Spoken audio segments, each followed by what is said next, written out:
Em nome do Pai, do Filho e do Espírito Santo. Amém. Salve Maria Santíssima Virgem Imaculada. Querida irmã, paz do Cristo Cidade habita em vossos corações. Hoje é dia 28 de maio de 2021. Estamos na sexta-feira da 8ª semana do tempo comum. Primeira leitura, Eclesiástico, capítulo 44, versículo 1 e versículos 9 ao 13. Nossos pais são homens de misericórdia, sua descendência permanece para sempre. Com o salmista, vamos rezar assim, o Salmo 149. O Senhor ama seu povo de verdade. O Senhor ama seu povo de verdade. Escutemos atentamente o Santo Evangelho. Marcos, capítulo 11, versículos de 11 ao 26. Tendo sido aclamado pela multidão, Jesus entrou no templo em Jerusalém e observou tudo. Mas, como já era tarde, saiu para Betânia com os 12. No dia seguinte, quando saíam de Betânia, Jesus teve fome. De longe ele viu uma figueira coberta de folhas e foi até lá ver se encontrava algum fruto. Quando chegou perto, encontrou somente folhas, pois não era tempo de figos. Então Jesus disse à figueira: que ninguém mais coma de teus frutos. E os discípulos escutaram o que ele disse. Chegaram a Jerusalém. Jesus entrou no templo e começou a expulsar os que vendiam e os que compravam no templo. Derrubou as mesas dos cambistas e as cadeiras dos vendedores de pombas. Ele não deixava ninguém carregar nada através do templo. E ensinava o povo dizendo: não está escrito, minha casa será chamada casa de oração para todos os povos? No entanto, vós fizestes dela uma toca de ladrões. Os sumos sacerdotes e os mestres da lei ouviram isso e começaram a procurar uma maneira de o matar. Mas tinham medo de Jesus, porque a multidão estava maravilhada com o ensinamento dele. Ao entardecer, Jesus e os discípulos saíram da cidade. Na manhã seguinte, quando passavam, Jesus e os discípulos viram que a figueira tinha secado até a raiz.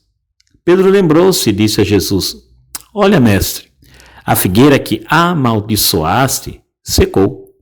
Jesus lhes disse: tende fé em Deus, em verdade vos digo, se alguém disser a esta montanha, levanta-te e atira-te ao mar, e não duvidar no seu coração, mas acreditar que isso vai acontecer, assim acontecerá. Por isso vos digo, tudo o que pedires na oração, acreditai que já o recebestes, e assim será. Quando estiverdes rezando, perdoai tudo o que tiverdes contra alguém, para que vosso Pai que está nos céus também perdoe os vossos pecados. Palavra da salvação, glória a vós, Senhor. Que as palavras do Santo Evangelho perdoem os nossos pecados, assim seja.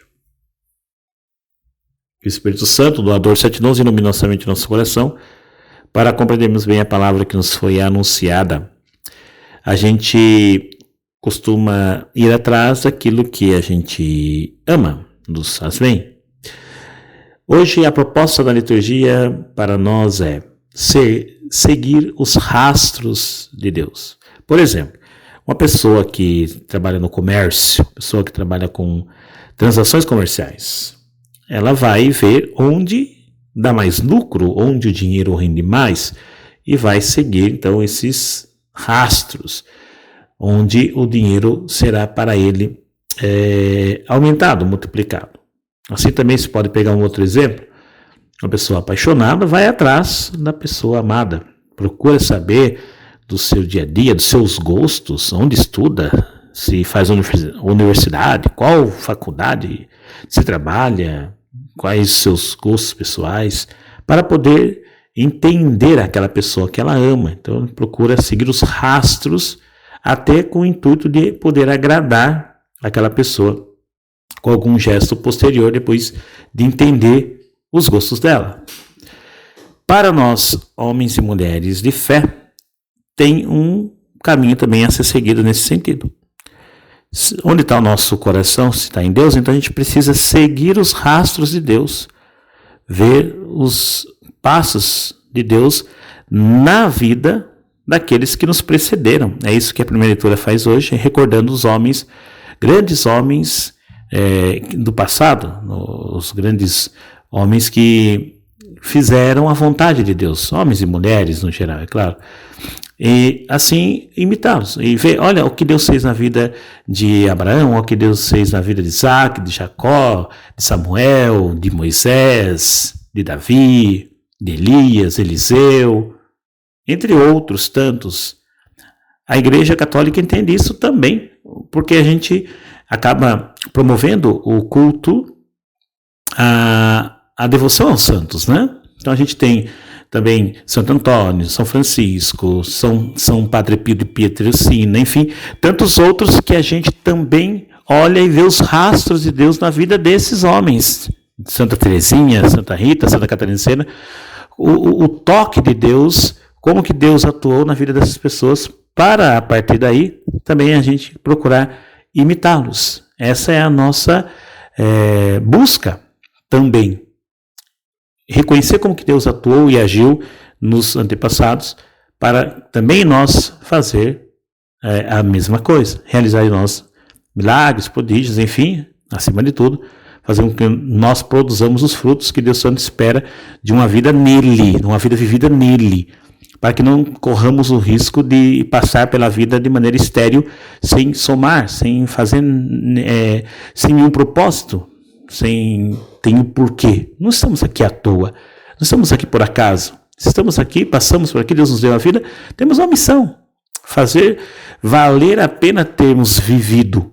E para isso é preciso que a gente então produza os frutos, senão a gente corre o risco de ser como aquela figueira que Jesus foi para buscar um fruto para seu consumo, já que estava com fome, mas a figueira estava cheia de folhas, mas não tinha fruto nenhum. Jesus, de certa forma, até, vamos dizer assim, amaldiçoa a figueira, como diz o texto, e essa seca.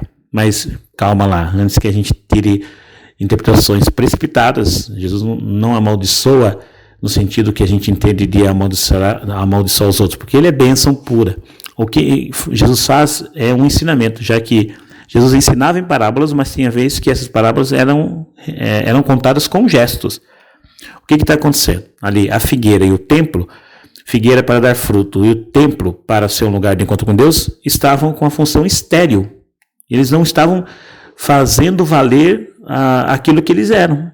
O templo, que era um lugar de culto a Deus, encontro com Deus, de santificação e edificação do homem, para esse ter uma experiência consagrada, se tornou um lugar de comércio, enfim, de valores invertidos. Por isso que Jesus expulsa os que do templo fazem um lugar de comércio, de compra e venda, enfim.